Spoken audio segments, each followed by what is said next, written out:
وإذ جعلنا البيت مثابة للناس وأمنا واتخذوا من مقام إبراهيم مصلى وعهدنا إلى إبراهيم وإسماعيل أن طهر بيتي للطائفين والراكعين. وقال تعالى واتخذ الله إبراهيم خليلا.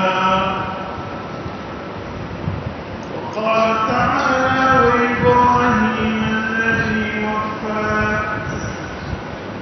ألا تزر وازرة وزر أخرى.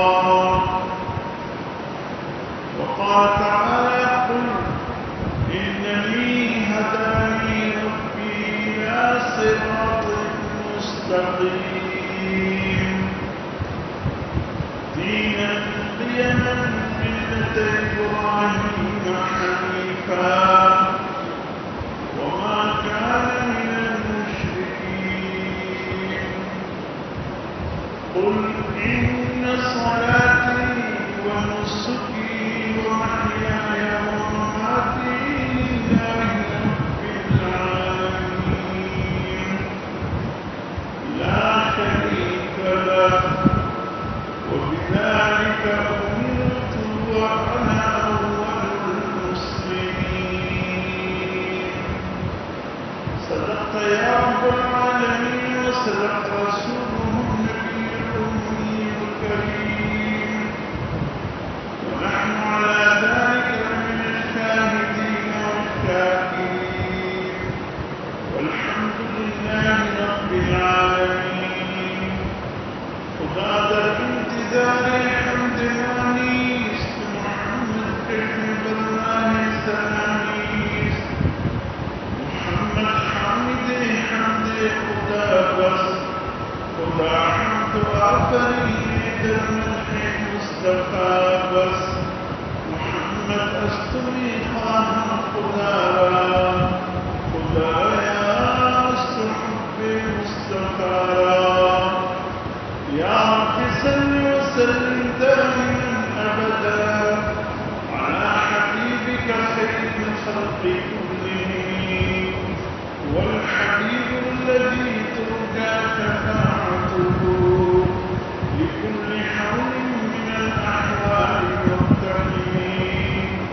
اللهم صل على سيدنا ونبينا ومولانا محمد وعلى آل سيدنا ونبينا ومولانا محمد وبارك وسلم عليه. والاحترام الحمد لله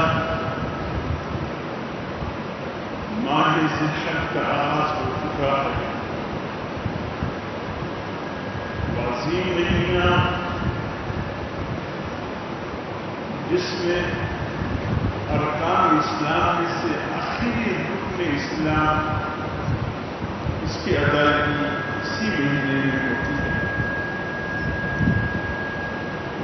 وہ عظیم مہینہ جو تکمیل ایمان کا مہینہ ہے.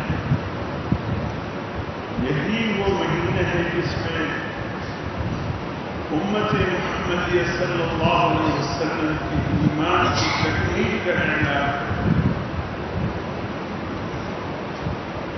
اور اللہ کی طرف سے اس مومن بندے کے اعمال پر اس کے دل پہ اور اس کے سینے پہ اللہ پاک کی طرف سے ایسا مہر لگ جاتا ہے کہ بس اب یہ میرا وہ بندہ ہے جس سے دنیا کی کوئی طاقت گمراہ نہیں کر سکتی. وہ عظیم مہینہ جس میں وہ عظیم عبادت ہے. جس کے متعلق خود جناب نبی کریم صلی اللہ علیہ وسلم نے ارشاد فرمایا، جس نے ذی الحجہ کے مہینے میں اس عبادت کو سر انجام دیا، وہ مومن، وہ مسلمان یقین کرے کہ انشاءاللہ وہ دنیا سے جب بھی رخصت ہوگا ایمان کی حالت میں رخصت ہوگا۔ گویا اللہ پاک کی طرف سے اس کی ایمان کی ضمانت اور گارنٹی دی جاتی ہے اس مہینے کی مسلسل عبادت میں۔ اور وہ عظیم مہینہ جس میں اللہ رب العزت کی طرف سے تکمیل دین، تکمیل ایمان اور تکمیل احکامات اور ارکان اسلام کا اعلان ہو گیا کہ بس اليوم اکملت لکم دینکم واتممت علیکم نعمتی ورضیت لکم الاسلام دینا۔ سورہ مائدہ کی یہ تاریخی آیت، اس آیت کا نزول بھی اسی مہینے میں، اس میں اللہ رب العزت نے اعلان فرمایا عظیم دین کا، عظیم مقام کا، عظیم عبادت اپنے اختتامی لمحوں کی طرف بڑھ رہا تھا، اور حد نگاہ تک خلق خدا خصوصاً کی آواز کو بیچ میں مکبرین کی طرح جیسے تکبیرات ایک ہی ذریعے دوسرے تک پہنچ کر نماز کی تکمیل ہوتی ہے، اسی طریقے سے حضور صلی اللہ علیہ وسلم کو خطبہ حج بیچ میں سے مکبرین یعنی بات کو آگے پہنچانے والے خصوصاً کے لب مبارک سے وہ لے کر مسلمانوں کی اجتماع کے آخری بندے تک پہنچا رہے تھے۔ اور اس موقع پر تقریباً سورج اپنی اختتام کی طرف بڑھ رہا تھا، غروب ہو رہا، اور یہ وہ دن جس کے متعلق حضور صلی اللہ علیہ وسلم فرماتے ہیں، اور جو حضرت سفیان ثوری رحمۃ اللہ علیہ نے اس کا ذکر فرمایا ہے کہ حضور صلی اللہ علیہ وسلم کی حدیث ہم تک پہنچی ہے کہ یہ وہ عظیم دن ہے جس دن جب سورج غروب ہوتا ہے اور دو سفید لباس میں اللہ کے بندے ایک چادر سے دھوتی باندھ کر اور ایک چادر سے اپنے سینے کو ڈھانپ کر لبیک اللہم لبیک کی صداؤں کے ساتھ موجود ہے، اس وقت حالت احرام میں جتنے اللہ کے بندے ہوں گے عرفات کے میدان میں، جب اس دن سورج غروب ہوگا، اللہ ان تمام ایمان والوں کی گناہوں کو سورج کی کندھے پہ ڈال کر فرمائیں گے میری ان گناہگار بندوں کی گناہوں کو لے کر تم لوگوں کو ایک گناہ بھی بندوں کے دامن اور کندھوں پر باقی نہیں رہتا۔ اور پھر اسی پر بس نہیں، اللہ رب العزت یہ بھی فرماتے ہیں سورج سے اس دن کی سورج کے غروب ہونے کے وقت سورج سے، اے سورج صرف انہی کی گناہوں کو لے کر غروب نہ ہو جانا جو اس عرفات کی میدان میں موجود ہے، بلکہ انہوں نے جس کے لیے دعائیں کی ہے ان کی گناہوں کو بوجھ بھی لے کر غروب ہو۔ اس لیے حضور صلی اللہ علیہ وسلم فرماتے ہیں عرفات کی میدان کے حجاج دعا مانتے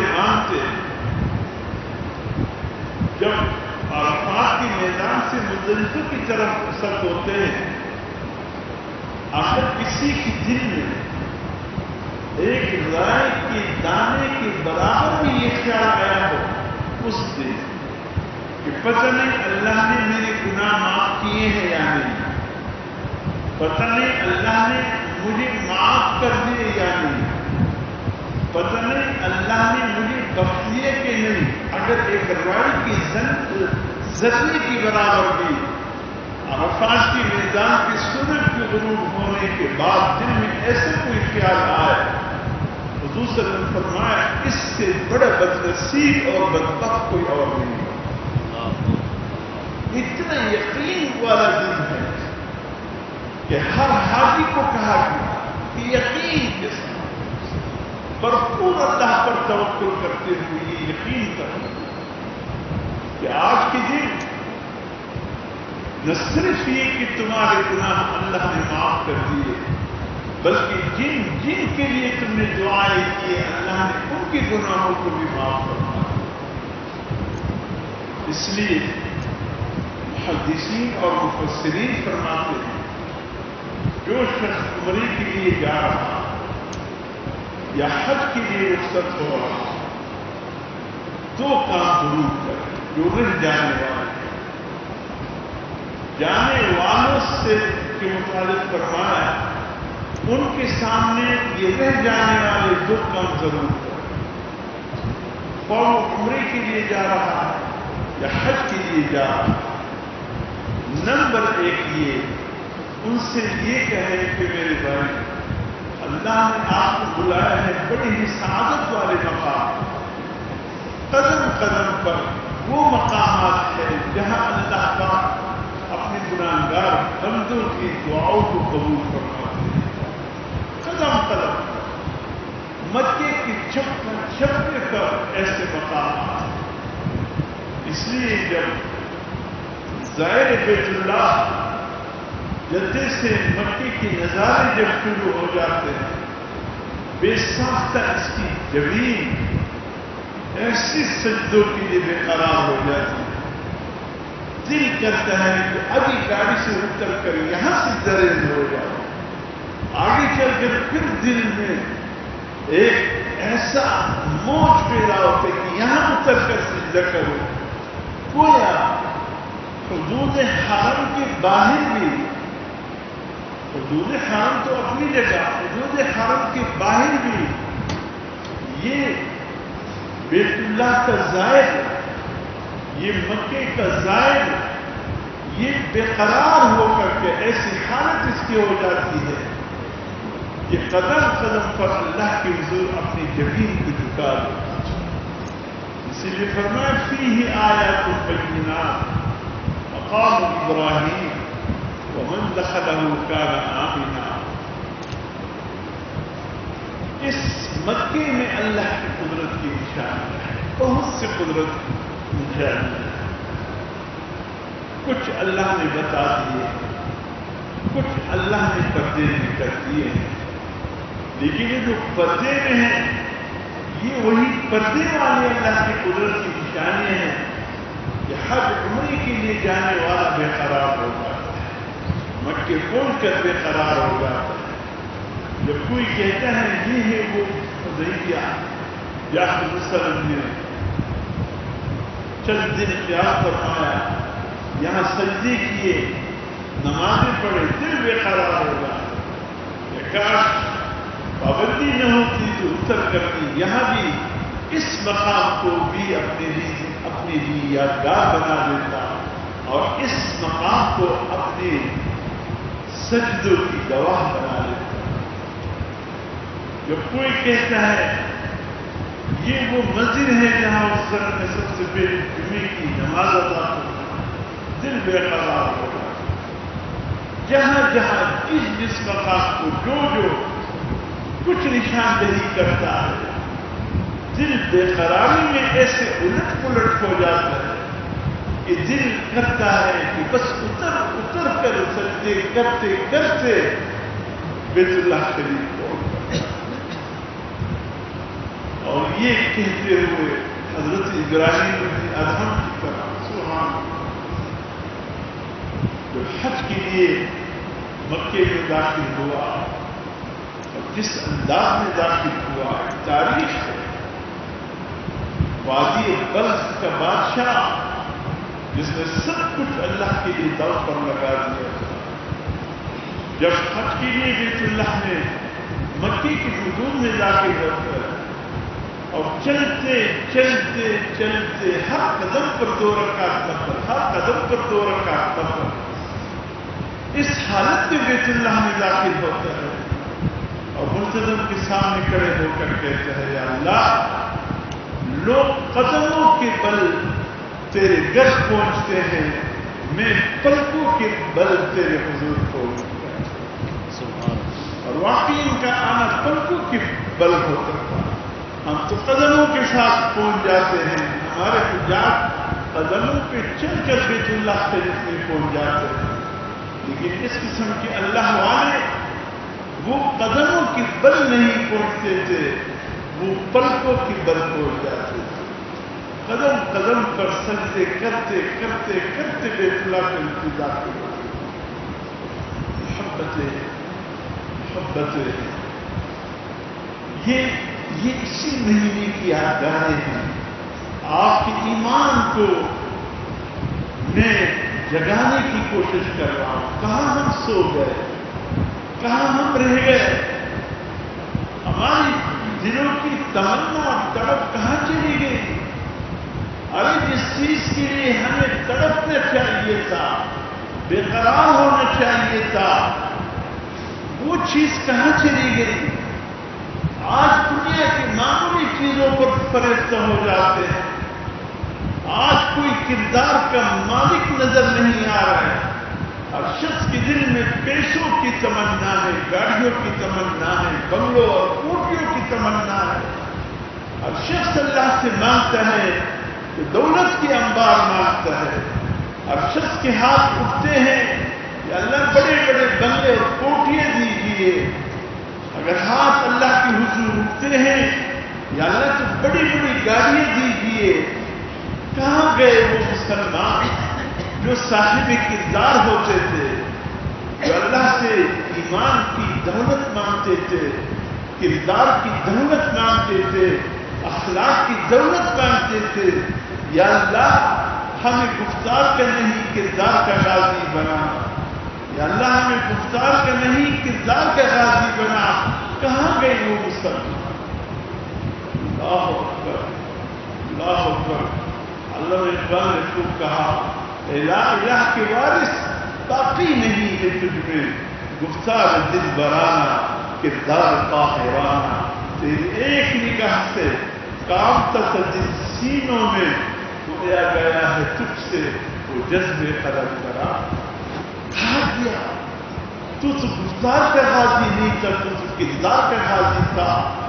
لوگ تیری گفتار باتوں کو سن کر متاثر نہیں ہوتے تھے، لوگ تیری کردار کو دیکھ کر متاثر ہوتے تھے۔ اور تیرے دل میں ایمان کی دولت، اللہ جو فرنگی انگریز داخل ہوا بر صغیر میں، آہستہ آہستہ تجارتی قافلوں کی شکل میں جب بر صغیر میں آیا، ہمارے بدنصیب مغل بادشاہ یہی سمجھتے رہے کہ یہ ہمارے لیے اچھے لوگ ہیں، اچھی سوچ جاتے ہیں۔ اللہ اکبر۔ آج ہمارے ہاتھیں جا جا کر یہودیوں کی کن ہزاروں کے سامنے آج امت مسلموں کے بیلتے ہوئے ہاتھ دیکھ کر سوچتا ہوں یا اللہ، یہ ہاتھ پھیلانا تو ان کا کام تھا، مسلمان تو دینے والا تھا، مسلمان تو صداقت سچائی کا سبق دینے آیا تھا، مسلمان تو عدالت کا سبق دینے آیا تھا، مسلمان تو حکمت عدل کا سبق دینے آیا تھا، مسلمان تو عدل و حریت کی ایمان تھا۔ مسلمان کے ہاتھ لینے کے لیے نہیں، مسلمان کا ہاتھ ہمیشہ دینے کے لیے ہوتا تھا۔ آج ہمارے ہاتھ، آج مسلمان کے حکمرانوں کے ہاتھ درے یہودیوں پر بھیک مانگنے کے لیے پھیلائے ہوئے ہیں۔ آج ہمارے ہاتھ یہ یہودی ادارے جس کو ہم عالمی بینک کہتے ہیں، جس کا جد امجد، جس کا سرپرست اعلیٰ، جس کا عالمی صدر، اللہ کی قسم کھا کر کہتا ہوں یہ یہودی ہے۔ دیکھو کہ موجود یہودی ہے، دیکھو کہ وجود یہودیوں نے دیا ہے. مسلمان تو حضرت عبداللہ بن جابر رضی اللہ تعالیٰ عنہ مدینے میں مسلمانوں کی بینچ ہوا کرتے تھے. جب بھی مسلمان کے پاس زائد مال ہوتا کہاں رکھوں سبھی دوسرے سے کہتے محفوظ جگہ عبداللہ بن جابر ہے اسی کے پاس جمع کراؤ. مسلمانوں کا بینک وہی ہے. اور جو لے آتا جی یہ امانت ہے، فرمایا امانت مت رکھو اور حفاظت مشکل ہو جائے گی، بطور قرضے کی مجھے دے دو تاکہ اس کا سنبھالنا آسان ہو جائے. جب ضرورت ہو آ کر لے جانا تمہاری چیز ہے. لوگ کہتے امانت نہیں، یہ بطور قرضے کی دے رہا ہوں، جب ضرورت ہوگی تو دے دینا. اور وہ جب ان کے پاس آ جاتی سب اللہ کے راہ میں خیرات کرتے، بیوہ عورتوں پر خرچ کرتے تھے، یتیم بچوں پر خرچ کرتے تھے. یتیم بچوں کی سر پر چادریں اسی پیسے سے چڑھا لیتے، ضرورت مند کی ضرورت پورا کر لیتے. اور جب کسی کی ضرورت ہوتی جا کر سب جب بھی ضرورت ہوا اپنے اجازت نے وہ پیسے واپس کیے. یہ تو مسلمانوں کا دین. آج عالمی دین کے نام پہ بدبخت یہودی ہم پہ حاوی ہو گیا ہے. آج عالمی IMF ادارے اس کی سرگرد سب یہودی ہے، سب دین کی دشمن ہیں، سب اسلام کی دشمن ہیں، سب قرآن کی دشمن ہیں. آپ کے ساتھ مخلص نہیں، آپ کے پیغمبر کے ساتھ مخلص نہیں، آپ کے دین کے ساتھ مخلص نہیں. خدا کی قسم ان کے آباء و اجداد بھی دین کے اور قسم کے دشمن تھے، اور یہ بھی دشمن ہے. یہ جو ہمیں دے رہا ہے، قرض دے رہا ہے، وہ بھی دین کے انداز میں پریشان کر کے. بھئی تم تو قرض دیتے ہو تو قرضے والے تو شرائط نہیں لگاتے. پٹرول مہنگا کرو، ڈیزل مہنگا کرو، آٹا مہنگا کرو، چینی مہنگا کرو، بجلی مہنگی کرو، گیس مہنگا کرو. جس کو کوئی قرض دیتا ہو یہ شرائط تو نہیں لگاتے کہ قرض دے رہا ہوں وقت پر واپس لوٹا دے. یہ بدبخت تو شرائط لگا کر کے اپنے ملک کی صرف مسلمان ہی نہیں جتنی بھی مجبوری انسان ہے ان سب کو پریشان کر کے ہم تمہیں پہ قرضہ دیتے. ہمارے حکمران اللہ ان کو عقل کے نام پر دے. ایک بات اور عرض کرتے جاؤ، تمیز میں بات نکل رہی ہے، اصل موضوع کی طرف آنا چاہ رہا ہوں. آپ کو علم ہو یا نہیں؟ اگر نہیں تو خدا کے لیے کبوتر کی طرح آنکھیں بند کر کے مت رہو. جو بلی کو دیکھ کر کبوتر یہ سمجھتی ہے آنکھیں بند کر کے شاید بلی بھی مجھے نہیں دیکھ رہا ہے، میں نے جو آنکھیں بند کی ہوئی ہیں.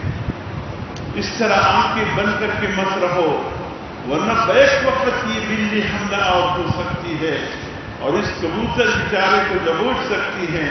وہ تو آنکھیں بند کر کے یہ سمجھتی ہے کہ شاید بلی بھی مجھے نہیں دیکھ رہی ہے. آنکھیں بند کر کے مت سو، آنکھیں بند کر کے مت رہو. اپنے آپ کو متنبہ رکھو، متوجہ رکھو. ہمارے پاکستان میں الحمدللہ کسی نے کسی عنوان سے ایک شرعی کورٹ بن گیا تھا جس میں الحمدللہ وقت کے بہترین علماء تھے، مفتیان کرام تھے. اور ہمارے علماء نے اس وقت جس شخصیت کو اللہ نے سب سے زیادہ نوازا ہے علم کے حوالے سے، حالانکہ علم لدنی اللہ نبیوں کو دیتا ہے، باقی سب کے پاس جو علم ہے وہ محنت کا علم ہے، محنت کے ذریعے حاصل کیا ہوا ہے، اداروں سے حاصل کیا ہوا ہے. کوئی کالج کا فارغ التحصیل ہے، کوئی یونیورسٹی کا فارغ التحصیل ہے، کوئی دینی مدرسے کا فارغ التحصیل ہے، کوئی دارالعلوم کا فارغ التحصیل ہے، کوئی دینی ادارے کا فارغ التحصیل ہے. انہیں اداروں سے علم لے کر آگے بڑھتے ہیں. لیکن انبیاء علیہ السلام میں کوئی نبی اور رسول آپ کو نہیں ملے گا کہ وہ کسی ادارے کا فارغ التحصیل. نہ وہ اسکولوں کے پڑھے ہوئے ہیں، نہ کالج یونیورسٹی کے، نہ وہ کسی مدرسے کے پڑھے ہیں، نہ دارالعلوم، نہ کسی دینی ادارے کے، اس لیے کہ انبیاء علیہ السلام کے پاس جو علم ہوتا ہے وہ براہ راست اللہ اپنی جانب سے عطا کرتا ہے۔ اسی لیے تو مثلا علم غیب بن گیا۔ کوئی کہتا ہے حضور صلی اللہ علیہ وسلم کے پاس علم غیب تھا یا نہیں تھا، مثلا یہ ہے کہ چونکہ حضور صلی اللہ علیہ وسلم تو کہیں پڑھے ہوئے نہیں تھے، کسی ادارے کے پڑھے ہوئے نہیں تھے، اور آپ کی زبان سے ایسا کلام جس کے ایک ایک لفظ پر ہزار صفحوں کی کتابیں لکھی گئی، لیکن اس ایک لفظ کا ادا نہیں ہو سکتا، حق ادا نہیں ہو سکتا۔ اتنا بہترین بولنے والا، اتنا عظیم خطیب کہ آج تک کسی ماں نے ایسا خطیب نہیں جنا جو حضور صلی اللہ علیہ وسلم کی ذات گرامی میں اللہ نے خطابت کی جوہر بر دیے تھے، بولنے کا انداز تھا۔ صحابہ کرام فرماتے ہیں جب حضور صلی اللہ علیہ وسلم بولتے ہزاروں کا مجمع ہوتا، لگتا کہ یہ مٹی کی ڈیلے پڑے ہوئے ہیں، یہ چھوٹے چھوٹے پہاڑوں کے ایک چٹان پڑے ہوئے ہیں، کبوتر پرندے آ کر ان کی کندھوں پر بیٹھ جاتے اس خیال سے کہ شاید یہ مٹی کی چٹان ہے، حالانکہ وہ انسان ہوتے تھے، جنبش بھی نہیں ہوتی تھی، کوئی کانسی کی آواز بھی سنائی نہیں دیتی تھی، ایسے سننے میں مدہوش ہو جاتے تھے جب حضور صلی اللہ علیہ وسلم بولتے تھے۔ اللہ نے یہ جوہر کاٹ کیے۔ اب یہ ہے غیب کی خبریں، اب اس میں اختلاف ہو گیا۔ کوئی کہتے حضور صلی اللہ علیہ وسلم کل علم غیب رکھتا ہے، کوئی کہتے حضور صلی اللہ علیہ وسلم جزوی علم غیب رکھتا ہے۔ اس مسئلے کو اپنے دل میں بٹا دیجیے۔ حضرت نوح علیہ السلام کا واقعہ بیان کرنے کے بعد 12واں پارہ سورۃ ہود، 12ویں پارے کی چوتھے رکوع کی آخری آیت جس پر نوح علیہ السلام کے واقعے کے اختتام ہو رہا ہے، اور العاقبۃ للمتقین کی بات اذا عاد اصحاب ہود، حضرت ہود علیہ السلام کے واقعے کا آغاز ہو رہا ہے۔ اس میں اللہ پاک نوح علیہ السلام کی لمبی چوڑی واقعہ 3 رکوع میں بیان کرنے کے بعد پھر اللہ پاک حضور صلی اللہ علیہ وسلم کو مخاطب کر کے فرماتے ہیں، اے میرے حبیب تلک من انباء الغیب، یہ خبریں ہیں غیب، یہ غیب کی خبریں ہیں جو ہم نے آپ کو تفصیل سے بتا دی۔ نوحیہا الیک، ہم نے آپ کی طرف وحی کیے، یہ علم غیب کی خبریں ہم نے بذریعہ وحی کی آپ کو آگاہ کیا۔ ما كنت تعلمها انت ولا قومك من قبل هذا، اس سے قبل نہ آپ ان واقعات کو جانتے تھے نہ آپ کی قوم جانتی تھی، نہ نوح علیہ السلام سے آگاہ نہ اس کی واقعات آپ سے آگاہ کیا ہوا، نہ آپ کو علم تھا نہ آپ کی قوم کو علم تھا۔ ہم نے آپ کو بذریعہ وحی کے یہ غیب کی خبریں پہنچا دیے، اور اس کا مقصد کیا ہے؟ فاصبر، مقصد یہ ہے اے میرے حبیب جس طرح نوح علیہ السلام نے قوم کی اذیت اور تکلیفوں پر صبر کیا، آپ بھی صبر کیجیے۔ فاصبر ان العاقبۃ للمتقین، اور یقین کیجیے کہ انشاءاللہ بہترین انجام ان لوگوں کا ہے جنہوں نے اللہ کے لیے صبر کیا، جنہوں نے اللہ کے لیے دنیا میں تکلیفیں برداشت کی۔ لوگوں نے طرح طرح کی باتیں کی، اس نے جواب نہیں دیا۔ جب کوئی مخاطب ہوتا تو یہ کہتا وَإِذَا خَاطَبَهُمُ الْجَاهِلُونَ سَلَامًا، جب کوئی جاہل مخاطب کرتا برا بلا کہتا، جواب میں یہ کیا کہتا کہ جواب بھی دے سکتا ہوں، بدلے بھی لے سکتا ہوں، لیکن نہیں، اللہ کے لیے سب برداشت کرتا ہوں، بس سلام کہہ کر گزر جاتا ہوں۔ وَإِذَا خَاطَبَهُمُ الْجَاهِلُونَ، جب کوئی جاہل ان کو مخاطب کرتے قالوا سلاما، یہ کہتے بس سلام، میں جواب نہیں دوں۔ تو اے میرے عزیزان محترم، حضور کے پاس علم غیب تھا، لیکن وہ جو اللہ نے دیا، وہ کل علم غیب نہیں تھا جو اللہ کے پاس۔ بات ختم ہو، اختلاف کی بات ہی نہیں ہے۔ بالکل یکسر انکار کرنا یہ بھی غلط ہے، یکسر کلی طور پر ماننا یہ بھی غلط ہے۔ حضور صلی اللہ علیہ وسلم کے پاس اتنا بڑا علم کا خزانہ قرآن کی شکل میں جو آیا ہے، کہاں سے آیا ہے؟ اللہ کی جانب سے آیا ہے۔ یہ سب غیب کی خبریں ہیں، سب غیب کی خبریں، اور حضور صلی اللہ علیہ وسلم کی زبان اقدس سے نکلی ہے۔ یہ علم غیب تھا حضور صلی اللہ علیہ وسلم کو، لیکن بذریعہ وحی کی اللہ نے آگاہ فرمایا۔ وہ نہیں تھا جسے کل علم غیب کوئی رکھتا ہو جیسے اللہ کی صفت ہے، وہ اللہ کے صفت خاص ہے۔ بہرحال میرے محترم دوست، تمیز کی بات کر دی، عرض یہ کرنا تھا کہ یہ وہ مہینہ ہے جس میں اتنی سعادت اللہ نے جمع کی، دین کی تکمیل کا اعلان کیا اور کہا حج آخری عبادت ہے۔ اللہ کے نماز روزہ دیگر عبادتوں میں آخری حکم جو آیا ہے وہ حج کا آیا ہے۔ حج کب فرض ہوا؟ سن ہجری 9 ہجری، حج 9 ہجری کو فرض ہوا۔ اس میں مشرکین مکہ میں شریک ہوتے تھے، برہنگی کی حالت میں خواتین جنس نوانے جاتے تھے، طواف ہوتے تھے، وہی حالت تھی۔ امیر الحج خصوصاً صدیق اکبر کو بنا دیا، لیکن اعلانات کے لیے حضرت صدیق اکبر کی جانے کے بعد سورہ برات جب نازل ہو گئی، براءۃ من اللہ و رسولہ، یہ صورت کی اس کے احکامات نازل ہو گئے۔ 10 باتیں اس صورت میں ابتداء 10 باتیں ہیں جو کہ حج کے موقع پر اس کا اعلان بہت ضروری تھا۔ حضرت صدیق اکبر جا چکے تھے، آدھے راستے میں تھے، اب کوئی وائرلیس کا زمانہ تو تھا ہی نہیں، کوئی موبائل فون بھی نہیں تھا کہ حضرت صدیق اکبر کو آگاہ کرتے کہ ابھی ابھی احکامات نازل ہوئے ہیں، حج کے دوران 9 ذی الحج کے حج میں اس کا اعلان کر دو۔ تو اس وقت حضرت علی رضی اللہ تعالیٰ عنہ کے پاس سے فرمایا، یا علی چونکہ تو میرے گھر کا بھی فرد ہے اور اس وقت یہ اعلان موسم حج میں کرنا بہت ضروری ہے، آپ جائیں میرے نمائندے بن کر حضرت صدیق اکبر حج کی ادائیگی کرائیں گے، تم میدان عرفات میں یہ 10 احکامات کا اعلان کرو۔ آئندہ سال سے یہ نہیں ہوگا، کوئی مشرک کافر بیت اللہ میں داخل نہیں ہوگا، جن کے ساتھ معاہدہ مقرر ہے 4 مہینے کے اندر اندر ان کے ساتھ معاہدے کی تکمیل کر دی جائے گی، جن کی معاہدہ غیر محدود مدت کے لیے ان سے کہہ دو 4 مہینے اس کا آخری حد ہے، 4 مہینے کے بعد مسلمان کسی معاہدے کا پابند نہیں رہے گا۔ اور اسی طریقے سے 10 اور اعلانات تھے، یعنی اس کے علاوہ 6 اور تھے۔ اس کا اعلان حضرت علی مرتضیٰ رضی اللہ تعالیٰ عنہ سے حج کے عرفات کے دن 9 ذی الحج میں کرایا گیا۔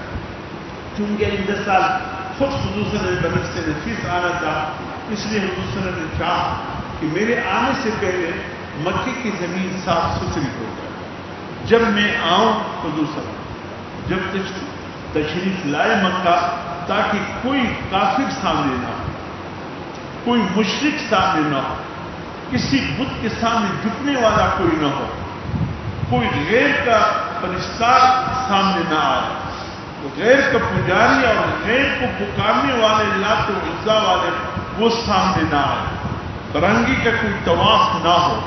یہ سب ختم کرنے کے لیے تاکہ حضور صلی اللہ علیہ وسلم سال خود تشریف لائے۔ پھر حضور صلی اللہ علیہ وسلم تشریف لائے، اعلانات ہو گئے۔ حضور صلی اللہ علیہ وسلم نے 10 ہجری میں جب حج فرمایا تو الحمدللہ ان 10 باتوں پر 100% عمل ہو چکا ہے۔ ان 10 باتوں پر 100% عمل ہو چکا تھا۔ مکے کی زمین، اطراف کی زمین کفار و مشرکین سے خالی ہو گیا تھا، جو کہ الحمدللہ اب بھی خالی ہے۔ ایک سال حج میں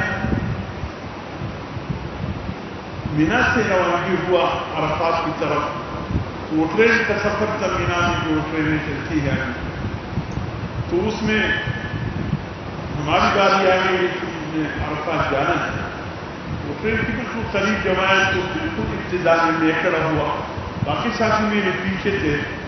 اب ٹرین کی آمد کو 1 یا 2 دن باقی تھا، اچانک میں نے دیکھے چینی لوگ آ گئے، چین کے رہنے والے، چین چان چون چوہوں کو سمجھ میں آئے تو آئے، انسانوں کو تو یہ بولی سمجھ میں آتی ہے. تو وہ قوم سامنے آ دروازوں پر کھڑے ترتیب سے حاجوں کو بٹانے کی. ایک چینی کی طرف میری نگاہ ایسی چلی گئی جب، اور وہ بھی حقیقت تھا، جب میں بھی حقیقت تھا، وہ ادھر دیکھے ادھر دیکھے پھر مجھے دیکھے اور پریشان بھی ہو کہ اس کی نگاہ ادھر جا رہی ہے نہ ادھر، مجھ پر اس کی نگاہ کیوں جم گئی. آ کر مجھ سے ہاتھ ملایا. میں نے جب ہاتھ سے ملایا میں نے کہا کیا کام کرتے ہو؟ کچھ ٹوٹی پھوٹی انگلش اور کچھ ٹوٹی پھوٹی عربی میں. وہ بیچارہ کسی حد تک عربی بھی سمجھنے لگا تھا. تو اس نے کہا تھا کہ میں یہاں انجینئر ہوں، یہ پورا ٹرین کا نظام ہم ہی نے برابر کیا. تو میں سوچ میں پڑ گیا کہ اللہ رب العزت فرماتے ہیں انما المشرکون نجس. یہ تو 10 ذی الحج کا اعلان ہوا تھا کہ 10 ذی الحج کے بعد کوئی کافر مشرک حدود حرم میں نہیں آئے گا. یہ کیسے پہنچ گئے؟ یہ چینی کیسے پہنچ گئے؟ چین کے رہنے گے. تو میں نے کہا اللہ نے دل میں ڈالے چلو نام پوچھ لو. جب میں نے اس سے نام پوچھا تمہارا نام کیا ہے؟ مسموع. تو کہنے لگا عبد الشکور. اچھل پڑا. میں نے کہا عبد الشکور تیرا نام ہے؟ کہا ہاں. پھر باتوں باتوں میں پتہ چلا کہ مینا، مزدلفہ، عرفات کی اسٹیشنوں پر ہم 600 انجینئر پہرا دے رہے اور کس طرح بیٹھنا ہے، کس طرح اترنا ہے، یہ سب ہم حاجیوں کی رہنمائی کر رہے ہیں. اللہ کی شان، کسی کا نام عبد الصبور ہے، کسی کا نام عبد الغفور ہے، کسی کا نام عبداللہ ہے، کسی کا نام عبد الرحمان ہے. میں حیرت میں ڈوب گیا. اس نے کہا ہم نے ایک ہی وقت بیت اللہ شریف میں امام حرم کے ہاتھوں اسلام قبول کر لیا. میں نے کہا اللہ کی شان ہے واقعی. اللہ نے کہا کافر نہیں آئے گا تو نہیں آئے گا، جو آئے گا مسلمان ہو کر. یہ نظارہ اللہ نے ہمیں اپنے آنکھوں سے کرا. بہرحال میرے محترم دوستو، یہ عظیم مہینہ ہے. اللہ نے اس مہینے میں ابراہیم علیہ السلام کی جو قربانیوں کی یاد کی، اللہ نے جو ہمیں یہ سلسلہ طریقہ عطا کیا، اس کو ملت ابراہیمی بھی کہتے ہیں. حضور صلی اللہ علیہ وسلم کو جو دین ملا، طریقہ ملا، یہی ملت ابراہیمی ہے. عیسائی بھی سیکھ رہے ہیں، ہم ملت ابراہیمی پہ ہیں. مکے کے کفار بت پرست بھی کہتے تھے ہم ملت ابراہیمی پہ ہیں. اللہ نے واضح طور پر سورہ آل عمران میں فرمایا ما کان ابراہیم یہودیا ولا نصرانیا ولکن کان حنیفا مسلما. ابراہیم علیہ السلام نہ یہودی تھے نہ عیسائی تھے نہ مشرک تھے. ابراہیم علیہ السلام صحیح معنوں میں مسلمان تھے. الحمدللہ، شکر ہے اللہ کا. اللہ نے ایسا رہنما ہمیں عطا فرمایا جو امت مسلمہ کا علم بردار ہے، جس کی بات کو آگے پہنچانے والے سید الانبیاء صلی اللہ علیہ وسلم. یہ عظیم یادگار، ان کی عظیم قربانیاں. اللہ رب العزت فرماتے ہیں ابراہیم علیہ السلام کے قربانیوں کو دیکھ کر ہم نے ابراہیم، باقیوں کے میرے اور آپ کے اعمال کا اعلان ہوگا تو آخرت میں جا کر ہوگا. کون جیت گیا کون ہار گیا، کس کے اعمال باری، کس کے ہلکے، کس کے اعمال اللہ کی حضور قبول، کس کی رد، اس کے اعلان میدان حشر میں جا کر ہوگا. لیکن ابراہیم اللہ کا وہ بندہ ہے، اللہ نے اعلان فرما دیا دنیا میں وہ ابراہیم الذی وفا. ابراہیم وہ ہے جو اپنے رب کا وفادار تھا. اس کی کامیابی کا اعلان دنیا میں کر دیا. فرمایا یہی نہیں واتخذ اللہ ابراہیم خلیلا. ابراہیم علیہ السلام کو اللہ نے اپنا دوست چن لیا. یہ ایام اس کی یادگار ہے. اور انشاءاللہ پھر تفصیل کچھ قربانی کی مسائل زندگی رہی تو آنے والے دن اللہ عمل کی توفیق